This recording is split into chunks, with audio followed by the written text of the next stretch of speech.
बिस्मिल्लाहिर्रहमानिर्रहीम। नाजरीन, आज 31 मई मंगल का दिन, साल 2022, सुबह का वक्त। It's beautiful morning. So good morning, सुबह खैर एंड अस्सलाम वालेकुम एवरीबडी। कैसे हैं आप सब लोग? ठीक हैं, खैरियत से हैं? अल्लाह आपको हमेशा खुश रखे, आमीन। जी, सुबह के प्रोग्राम में हस्बे मामूल हम डिस्कस करते हैं, शेयर करते हैं तारीख कदीम हिंदुस्तान, और हम इस वक्त पहुंचे हुए हैं 16वीं सदी में। ये बता दूं कि ये 1500 ईस्वी का ज़माना है और डिस्कस कर रहे हैं हम सेंट्रल हिंदुस्तान को छोड़कर, शुमाल मशरक और मगरब को, शुमाल को छोड़कर दक्कनी यानी जनूबी हिंदुस्तान को, क्योंकि ये आखिरी दक्कन हिंदुस्तान का ये आखिरी एपिसोड है, आखिरी किस्त है आज। इसलिए मैं चाहता हूँ एक दफ़ा फिर आपको लकीर के दिखा दूं कि दक्कन हिंदुस्तान कहते किसे हैं। एक दफ़ा फिर से नोट फरमा लें। गुजारिश ये है कि आप एक काम करें, अपना और अपने मोबाइल का मुंह शुमाल की तरफ कर लें, नॉर्दर्न साइड पे। इससे आपको नक्शा हिंदुस्तान का समझने में बड़ी आसानी होगी और आपको ये पता चल जाएगा कि दक्कन हिंदुस्तान कहाँ पे है, हिंदुस्तान के किस हिस्से को दक्कनी हिंदुस्तान कहते हैं। ये है जी को हिमालय और ये शुमाल की तरफ है, और कुछ इस तरह से नक्शा बनता है हिंदुस्तान का।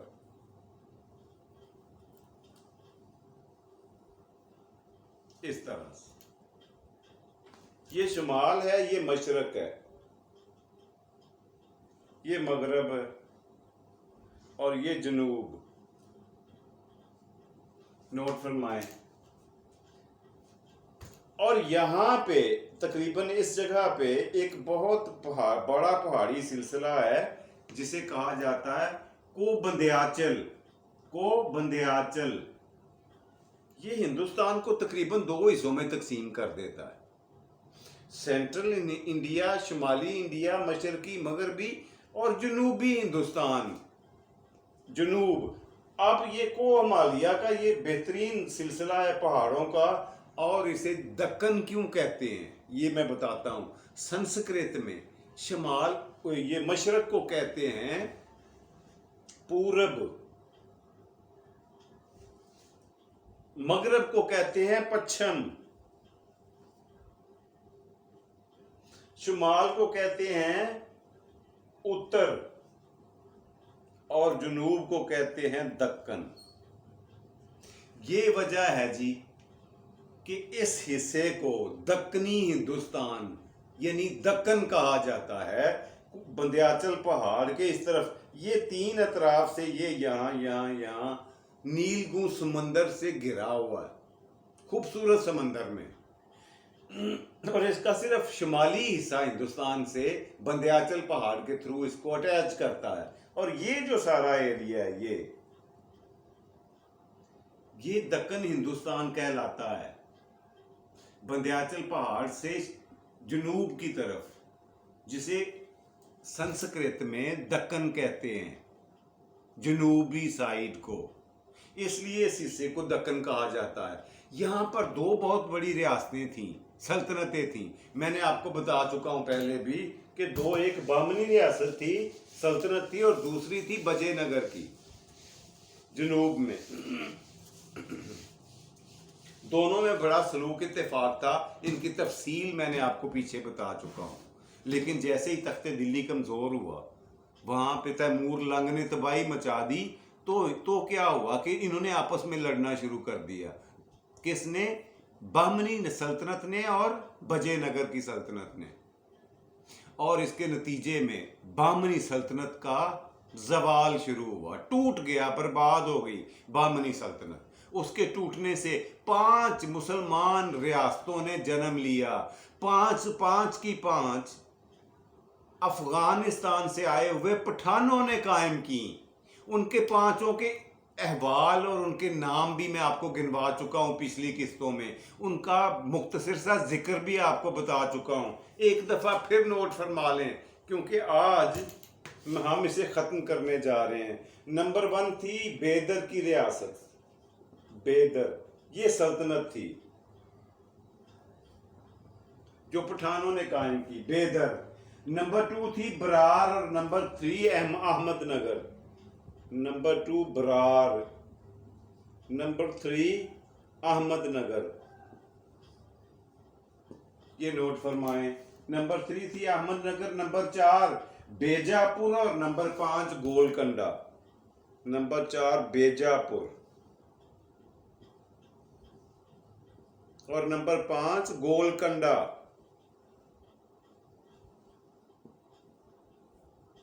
ये 5 रियासतें थीं जो अफगानिस्तान से आए हुए पठानों ने आबाद की।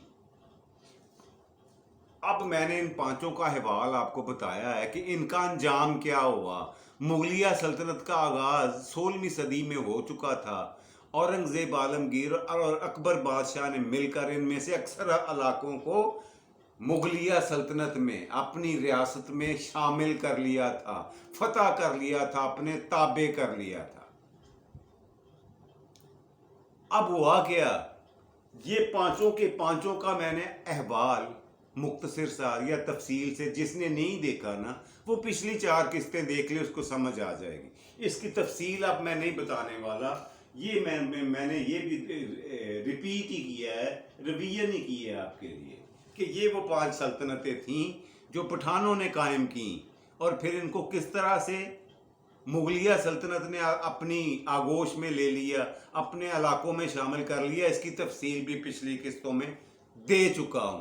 आज आपको बताने वाला हूं कि दूसरी बड़ी सल्तनत पुरानी, एक तो बहमनी थी और दूसरी विजयनगर थी, उसके बारे में थोड़ा सा बता के आज कंक्लूड करते हैं, इसको बंद करते हैं दक्कनी हिंदुस्तान को।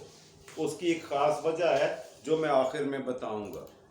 जी, ये बहमनी के बारे में तफसील मैंने आपको बता दी। बहमनी सल्तनत, ये दूसरी बड़ी सल्तनत थी दक्कनी हिंदुस्तान में, वो थी विजयनगर की सल्तनत। विजयनगर ये सल्तनत थी, विजयनगर की सल्तनत। अब जो विजयनगर की सल्तनत थी, इसका जो राजा था वो हस्बे रवायत, हस्बे रवाज हिंदू था और उसका नाम था राम राजा। इसका जो बादशाह था, हुक्मरान था, उस जमाने में, मुगलों के जमाने की 16वीं सदी की बात कर रहा हूं, जिस जमाने में इन्होंने मिलकर सारे मुगलों ने हमले करके वहां की मुसलमान रियासतों को फतह कर लिया, दक्कनी हिंदुस्तान की। उस वक्त इसका बादशाह का नाम था राम राजा। यहां विजयनगर की सल्तनत का यह बादशाह था। अब हुआ क्या कि 4-5 इस्लामी सल्तनतों ने, मुकामी बादशाहों ने मिलकर अपनी एक मुश्तरका फौज तैयार करवा कर इससे लड़ने का इरादा किया राजा राम से।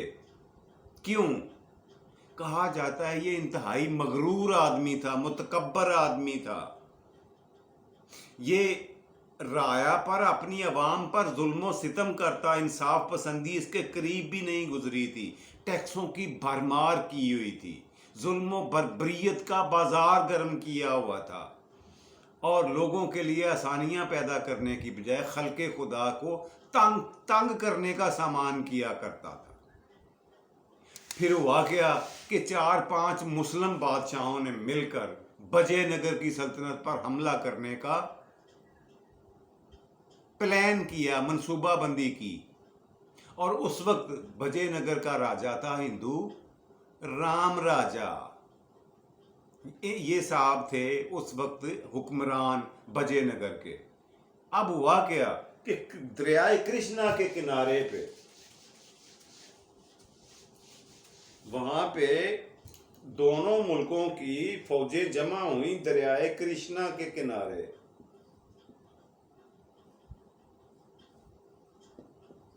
ये दरिया है जनूबी हिंदुस्तान में, वही दक्कन हिंदुस्तान में। इसके किनारे पे एक जगह है, एक मकाम है जिसे तुलीकोट के कहा जाता है। तुलीकोट, ये इसके किनारे पे एक मकाम है, इस दरिया के किनारे। तुली कोट।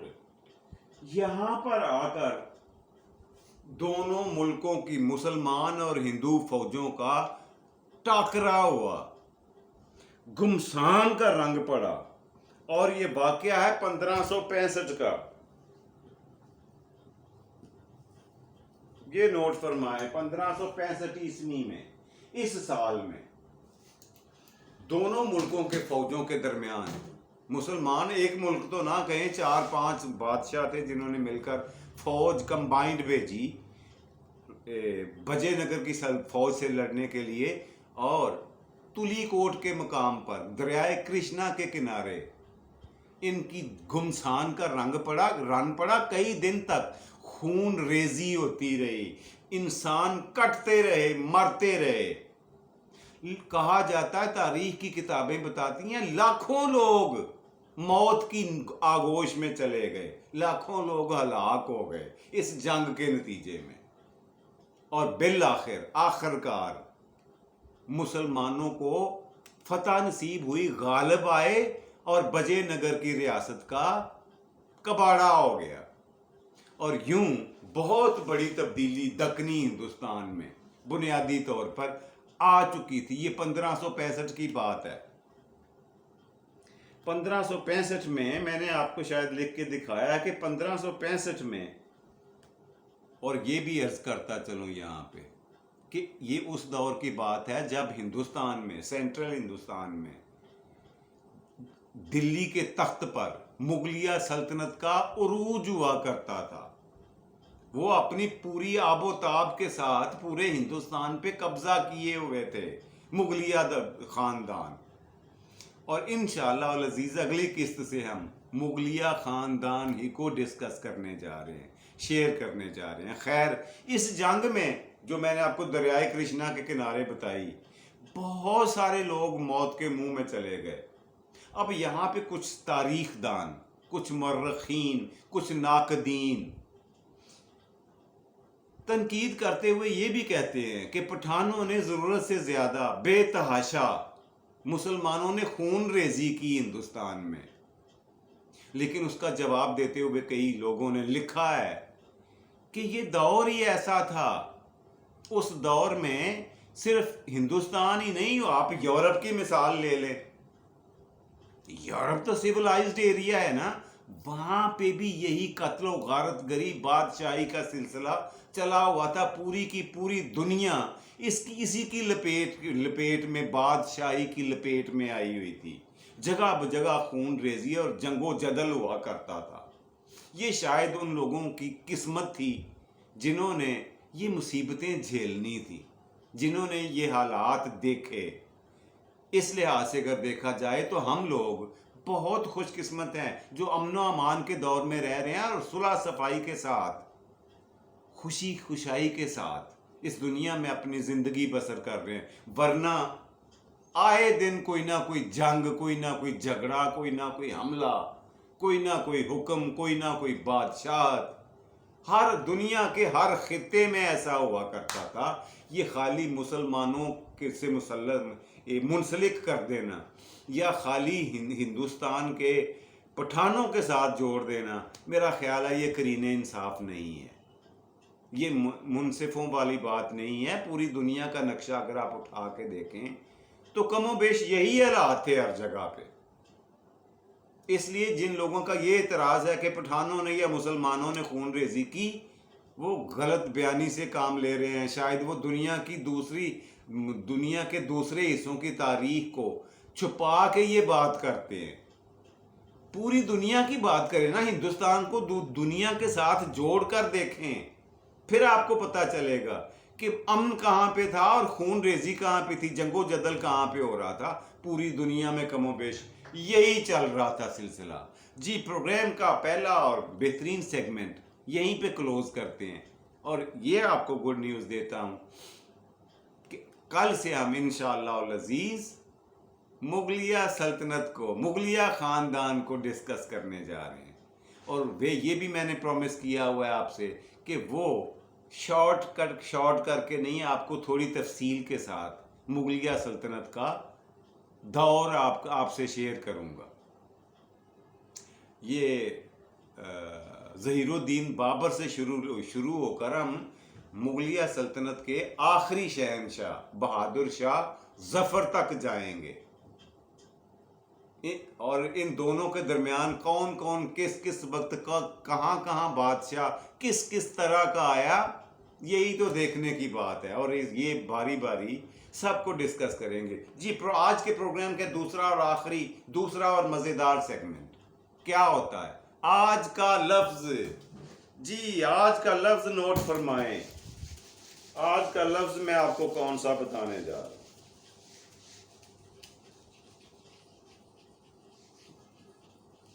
आज का लफ्ज ये रहा जी, आपने मुझे पढ़ के बताना है। ये रहा। क्या लिखा है मैंने? मवेशी। जी बिल्कुल, आपने ठीक पढ़ा है जी, ऐसा ही है, मवेशी ही लिखा है मैंने। अब आप सोच रहे होंगे कि इसमें क्या बताने वाली बात है। बताना मैंने आपको ये है कि मवेशी लफ्ज आया, पहले तो ये नोट फरमा लें कि ये इसका मतलब होता है चौपाए, जो चार पैरों से गाय भैंस बकरी ऊंट वगैरह को मवेशी कहा जाता है। अब आप सोचने की बात ये है, नोट करने की बात यह है कि ये उर्दू में कैसे मरवज हुआ, कैसे राइज हुआ ये लफ्ज। ये असल में हकीकत में शुरुआत में अरबी का लफ्ज था मवाशी। ये नोट फरमाएं, अरबी का ये लफ्ज मवाशी, ये यहां से लिया गया जी। मवाशी जमा है किसकी? माशबा की। मवाशी जमा है किसकी? माशबा। माशबा, ये लें, ये वाहद है माशबा और इसकी जमा है मवाशी। और मवाशी को अरबी में से उठाकर हमने अपनी उर्दू में लेके आए और इसे मवाशी की बजाय मवेशी लिखना शुरू कर दिया। ये इसकी शक्ल बिगाड़ कर इस लफ्ज की हमने मवेशी लिखना शुरू कर दिया। अब ये गलतुल आम हो चुका है, इसे बदलने की जरूरत नहीं है। इसी तरह से ये चलता रहेगा। और ये मैं आपको बता दिया कि माशबा से है। माशबा का मतलब होता है चौपाया, जिसकी चार टांगे हों वो जानवर, ढोर डंगर, जैसे गाय भैंस है बकरी है ऊंट वगैरह, उसे माशबा कहते हैं, जो चार टांगों वाला जानवर है। और इसकी जमा है मवाशी, और मवाशी को बिगाड़ कर हमने मवेशी बना लिया है। ये था जी आज का दूसरा सेगमेंट, आज का मज़ेदार सेगमेंट जो मैंने आपकी नज़र किया जी। प्रोग्राम का तीसरा और आखिरी मज़ेदार सेगमेंट, आज की बात। जी, आज की बात साईं आपसे बड़ी मज़ेदार करने जा रहा हूँ। आज की बात कुछ इस तरह से है कि हमारी ज़िंदगी में आने वाले, आपकी मेरी हम सब की ज़िंदगी में आने वाला कोई शख्स भी फजूल और बेकार नहीं होता। ये हमें कुछ ना कुछ दे के जाते हैं। गौर किया करें, नोट किया करें कि इनमें से कुछ लोग तो हमें इस्तेमाल करेंगे, राइट, हमें यूज करेंगे, इस्तेमाल करेंगे। अच्छा, कुछ लोग हमें टेस्ट करेंगे, आजमाएंगे, ये आजमाने के लिए आते हैं। और कुछ लोग हमें कुछ सिखाने के लिए आते हैं। और जो जिंदा बाकी बच जाते हैं वो हमें जिंदगी गुजारने का, जिंदा रहने का सही तरीका और सलीका बताने के लिए आते हैं। इसलिए आप ये नहीं कह सकते कि कोई भी किसी की भी जिंदगी में आने वाला कोई शख्स बेकार और फजूल था, ऐसा नहीं है। आपसे गुजारिश सिर्फ इतनी है कि कोशिश किया करें कि दूसरों के दिलों में रहें, वरना मकानों में तो सभी रहा करते। ये थी जी आज की बात साईं, जो मैं आपसे शेयर करना चाह रहा था, आपसे डिस्कस करने जा रहा था। उम्मीद है आपको अच्छी लगी होगी। इसके साथ ही अपने मेज़बान जावेद इकबाल को आज के प्रोग्राम से इजाज़त दें। अपना और अपने प्यारों का ढेर सारा ख्याल रखा करें। खुश रहें, खुश रखें, खुशियाँ बांटें और खुशियाँ समेटें। अल्लाह सुब्हानहू व तआला आपको आसानियाँ अता फरमाए और आसानियाँ तकसीम करने की तौफीक दे। रब राखा और पाकिस्तान जिंदाबाद।